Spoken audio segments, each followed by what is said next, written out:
Welcome students. तो हम class fourth का आज कंप्यूटर का पहला लेक्चर शुरू कर रहे हैं। ये पूरी कंप्यूटर की सीरीज होगी जिसमें पूरा ऑनलाइन आपको कंप्यूटर सब्जेक्ट पूरा पढ़ाया जाएगा। तो उसमें जो पहला चैप्टर शुरू हो रहा है वो है कंप्यूटर हिस्ट्री एंड डेवलपमेंट। तो देखो बच्चों, पहली बात तो मैं एक बुक को मैं प्रेफर कर रहा हूँ जिस बुक से मैं पढ़ाऊंगा। ये बुक है, ठीक है ना, ये आपकी है mega mind books India private limited publication की बुक है। तो इस बुक से मैं पढ़ाऊंगा।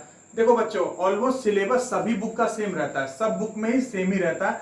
तो सब बुक में सेम ही टॉपिक चलते हैं। तो आप किसी भी स्कूल में हो, किसी भी बुक से पढ़ रहे हो तो कोई दिक्कत होगा नहीं। लेकिन मैं इस बुक से पढ़ा रहा हूँ, ये एक अच्छी बुक है तो इस वजह से मैं इसको प्रेफर कर रहा हूँ। लेकिन आप किसी भी बुक से पढ़ो, सिलेबस सबका सेम ही होता है, सेम क्लास का होता है, तो सेम ही सबका सिलेबस होता है। तो देखो, इसमें जो पहला चैप्टर है कंप्यूटर हिस्ट्री एंड डेवलपमेंट, तो हो सकता है किसी बुक में हो हिस्ट्री ऑफ कंप्यूटर, ऐसे भी हो सकता है चैप्टर, तो कोई दिक्कत नहीं है। ये मतलब सबका चैप्टर एक सीरियल में ही सबका ऑलमोस्ट चलता भी है। तो आप एक पूरा इस वीडियो लेक्चर को कंप्लीट करना, तो उसके बाद से आपको लगेगा कि कोई डिफरेंस नहीं है। तो इसमें पहला चैप्टर मैं शुरू कर रहा हूँ कंप्यूटर हिस्ट्री एंड डेवलपमेंट, ठीक है ना। तो हिस्ट्री ऑफ कंप्यूटर्स क्या है, तो मैं आपको इस बुक की रीडिंग करूंगा ताकि आप जब ये मैं रीडिंग करूं और एक एक लाइन बाय लाइन समझाऊंगा, ताकि आप जब ये वीडियो देखोगे ना उसके बाद जाके खुद से रीडिंग करना। और जहां भी आपको रीडिंग करने में दिक्कत होगी, आपको नहीं समझ में आएगा, तो दोबारा इस वीडियो को सुनना। इस वजह से मैं रीडिंग करके पढ़ाऊंगा ये सब्जेक्ट को, ठीक है ना, ताकि आप बेटर इससे समझोगे। क्योंकि मैं अगर सीधे आपको कहानी बता दूंगा ना तो फिर आपको रीडिंग में नहीं आएगी। आप फोर्थ क्लास में तो आपको रीडिंग भी जानी बहुत जरूरी है। तो इस वजह से मैं रीडिंग के साथ साथ आपको समझा रहा हूँ। तो हिस्ट्री ऑफ कंप्यूटर मतलब हिस्ट्री ऑफ कंप्यूटर मतलब कंप्यूटर की हिस्ट्री में क्या क्या हुआ, जब कंप्यूटर कैसे शुरू हुआ था, कैसे डेवलप हुआ, नए नए कंप्यूटर्स कैसे है, ये पूरी इसकी हिस्ट्री है, ठीक है ना। तो इसके बारे में पढ़ते हैं। We have already studied that the computer is an electronic machine. It is a man-made machine.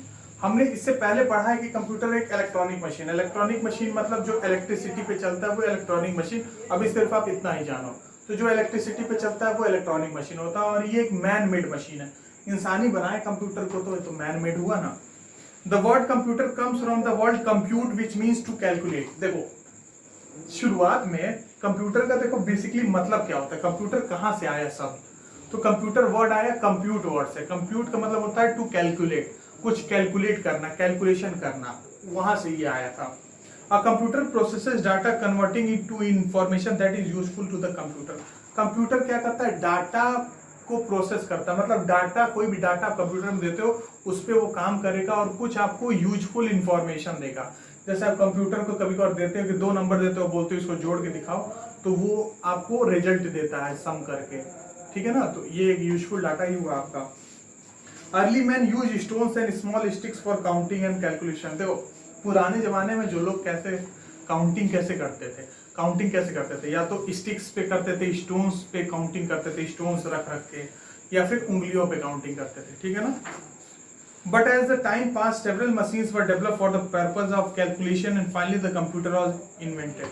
पर वक्त के साथ साथ धीरे धीरे वक्त तो उसमें नए नए मशीन बनाई गई, कैलकुलेटर आया, ऐसे ऐसे करते करते फिर बाद में कंप्यूटर भी आ गया। Let us discuss the different method of calculation. हम कैलकुलेशन जो जोड़ घटाओ, मल्टीप्लिकेशन, डिवीजन, ये डिफरेंट मेथड, इन जो कैलकुलेशन के तरीके हैं इसको कैसे कैसे जमाने में होता गया उसके बारे में पढ़ते हैं। देखो जो पहला कैलकुलेशन के लिए मशीन यूज किया जाता था वो था एबेकस। एबेकस को हम सबसे पहले शुरुआत में हम लोग कैलकुलेशन के लिए यूज करते थे। This machine may be consider as the first calculating machine. इसको हम लोग पहला कैलकुलेटिंग मशीन मान सकते हैं कि ये पहला ऐसा मशीन था जिसकी मदद से हम कैलकुलेशन किया करते थे, हम जोड़ घटाव ये सब किया करते थे। That counts large number and do arithmetic calculation, मतलब बड़े बड़े नंबर को वो उस पे बड़े बड़े नंबर पे वो कैलकुलेशन कर पाता था, बड़े बड़े नंबर पे। It was invented in China in 3000 BC। ये चाइना में 3000 BC में आया था। सोचो अभी एडी चल रहा है, ठीक है ना, एडी चल रहा है, 2020 चल रहा है ना, ये BC में आया था, मतलब आज के 5000 साल पहले ये लगभग था, ठीक है ना। Simple calculation like addition and subtraction can be performed by the abacus। मतलब सिंपल कैलकुलेशन मतलब जो सिंपल बस एडिशन और सब्ट्रैक्शन मतलब जोड़ घटाव ही केवल इससे हो पाता था। It was made of a wooden frame and had a number of rose of wire with beads divided into part. देखो इसमें होता क्या था, एक ऐसे स्ट्रक्चर होता था, इसमें ऐसे ऐसे स्टिक होते थे, दो ऐसे एक सिंपल से इसको रोकने के लिए ऐसे होता था, और इसमें ऐसे स्टिक्स लगे होते थे, और इसमें बीड्स होते थे। बीड्स का ये मतलब समझ सकते हो कि कुछ गोल गोल चीजें होती हैं, उसको उस वायर में लटका दिया जाता था ऐसे ऐसे, इसकी मदद से हम कैलकुलेशन करते थे, ठीक है ना। तो एबेकस 3000 BC में इन्वेंट हुआ था। अब देखो नेपियर बोन्स। तो this device was invented in 1614 by sir John Napier.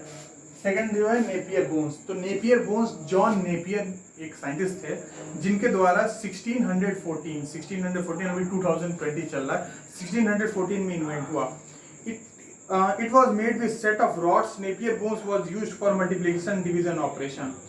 कुछ रॉड की मदद से इसको बनाया गया था। ये आप फिगर देखो, आप बुक ले लेना, तो बुक ले लोगे तो आप इससे अच्छे से देख सकते हो। ये फिगर है ना, देखो इसमें रॉड्स हैं, तो इन रॉड्स के द्वारा बनाया गया था। नेपियर बोन्स वाज यूज्ड, मतलब इसको मल्टीप्लिकेशन और डिवीजन के लिए यूज करते थे, ठीक है ना। लेबनीज कैलकुलेटर, ठीक है ना। लेबनीज कैलकुलेटर क्या था? मैथमेटिशियन गॉटफ्राइड लेबनीज एक अच्छे बड़े मैथमेटिशियन थे वो। आप आगे चल के पढ़ोगे उनके बारे में, अगर मन किया तो, अगर आपके मन के ऊपर है, पढ़ते हो कि नहीं। तो वो जो है वो बड़े मैथमेटिशियन, तो उन्होंने इसको बनाया था, लेबनीज कैलकुलेटर को बनाया था इन 1650 में बनाया था। 1614 में नेपियर बोन्स बना था, 1614 में नेपियर बोन्स बना था, और 1650 में लेबनीज कैलकुलेटर बना था, जिसकी मदद से एडिशन, मल्टीप्लिकेशन, सब्ट्रैक्शन, डिवीजन सब हम लोग कर पाते थे, ठीक है ना। अब क्या, फिर जो अगला वाला है जैकर्ड्स लूम क्या था? In 1801, J.M. Jacquard invented a powered loom that used punch wooden cards to automatically weave incredibly detailed patterns, including pictures and text. This can be taken as the first read-only memory device. ये जो 1801 में jacquard loom ने एक powered loom आप समझते हो ना, printing के लिए लूम होता है, प्रिंटिंग प्रेस समझ सकते हो लूम को। तो वो एक लूम इन्वेंट किया जो कि that used punched wooden cards होते हैं, मतलब कार्ड आप समझते हो ना, पेपर के कार्ड होते हैं, वैसे वुडन के कार्ड्स होते थे। तो उनकी मदद से आप क्या करते था, उनकी मदद से वीव करता था। वीव मतलब समझ रहे हो ना, आप समझ रहे हो, धागा को वीव करना, मतलब कपड़े को अगर वुलन क्लोथ को वीविंग करते हैं तो समझते नहीं, ऊन से मिलकर उसको जोड़ के एक स्वेटर बना देते हैं, तो वैसा ही कुछ वीविंग वो करते थे। और उसके बाद से उससे पिक्चर्स और टेक्स्ट बना देते थे। पिक्चर्स मतलब फोटो बना देते थे, और अच्छी तरह की फोटो बना देते थे, और टेक्स्ट लिखते भी थे। This can be taken as the first read only memory device. ये पहला रीड ओनली मेमोरी डिवाइस था। अब रीड ओनली मेमोरी डिवाइस के बारे में अभी आपको कुछ भी नहीं जानना है, वो आपके शायद सिलेबस में हो सकता है, आगे के चैप्टर में हो या फिर आगे की क्लास में हो, ठीक है ना। रीड ओनली मेमोरी के बारे में नहीं जाना, बस इतना जान लो कि ये पहला रीड ओनली मेमोरी डिवाइस था। अब है पैस्कलिन, ठीक है ना। पैस्कलिन क्या था? It was a rectangular brace box which used 8 movable dials. The dials of this machine work just like a telephone dial. अच्छा, पुराने जमाने का आप टेलीफोन देखते थे ना, जिसमें हम लोग ऐसे मूवी में देखोगे ऐसे कर देते थे, ऐसे करके, तो वैसा ही कुछ था। देखो पैस्कलिन में क्या हुआ, रेक्टेंगुलर ब्रास एक मटेरियल है जिससे बॉक्स बनता था। 8 मूवेबल डायल्स है, ये देखो छोटे डायल्स हैं जिनको हम लोग मूव कर सकते हैं। देखो ये पता है, इन्हीं को ऐसे कंप्यूटर में जैसे हम लोग टेलीफोन में जैसे नहीं है, वैसे इसको भी मूव करते थे। This device was invented in 1642 by Blaise Pascal. तो पैस्कलिन जो है ना, वो ब्लेज पास्कल के द्वारा, बहुत ही फेमस थे, ये भी आदमी थे, उनके द्वारा 1642 में इन्वेंट किया गया। ये फ्रेंच मैथमेटिशियन थे, फ्रेंच मतलब फ्रांस के लोगों को फ्रेंच पर्सन कहते हैं, तो ये फ्रेंच मैथमेटिशियन थे। It was the second mechanical counting device. ये दूसरा काउंटिंग डिवाइस था। मैकेनिकल मतलब जो ऐसे हाथों की मदद से, मैकेनिकल मतलब जिसमें आपका एफर्ट लगता है। एक तो सॉफ्टवेयर वाला होता है, एक मैकेनिकल होता है जिसमें आप हाथों वगैरह की मदद से, जिनमें सामानों की जरूरत पड़ती है उनके द्वारा। तो one could find decimal values bye rotating wheel from 1 to 9 step. देखो इसमें आप डेसिमल वैल्यू भी आप पता कर सकते थे, व्हील को ही रोटेट करते थे, उससे डेसिमल वैल्यू पता हो जाती थी, ठीक है ना। टेबुलेटिंग मशीन, जो अगला है topic, tabulating machine. After the invention of electricity, many scientists started trying to invent an electricity-based calculating device. अब इलेक्ट्रिसिटी को जब खोज किया गया बिजली का, तो फिर कई साइंटिस्ट ये सोचे कि बिजली पर भी कुछ आपको मशीन बनाया जाए जिसकी मदद से हम कैलकुलेशन कर सके, ठीक है ना। Finally Herman Hollerith, a German American mathematician, Herman Hollerith एक जर्मन अमेरिकन मैथमेटिशियन थे, invented the tabulating machine in 1890। वो टेबुलेटिंग मशीन को 1890 में इन्वेंट किए थे, ठीक है ना। This was an electric device which could read, process and give accurate results. ये क्या करता था, ये रीड करता था कि हमने क्या दिया, उस पर प्रोसेस करता था, उस पर काम करता था और हमको एक्यूरेट रिजल्ट देता था। एक्यूरेट मतलब एग्जैक्ट रिजल्ट देता था। This product became so popular that Horvath started a company which later became famous as IBM। देखो हॉर्लिथ ने इतना इसका यूज फेमस हो गया कि हॉर्लिथ ने एक कंपनी बना दी, और आज के जमाने में IBM, कंप्यूटर साइंटिस्ट जो होते हैं, कंप्यूटर साइंस इंजीनियर मैं खुद हूँ, तो कंप्यूटर साइंस के इंजीनियरों के लिए बहुत बड़ी वो कंपनी है, ठीक है ना। तो आज के वीडियो लेक्चर के लिए देखो इतना ही, और उसके बाद से जो नेक्स्ट वीडियो लेक्चर होगा उसमें हम आगे पढ़ेंगे। Thank you.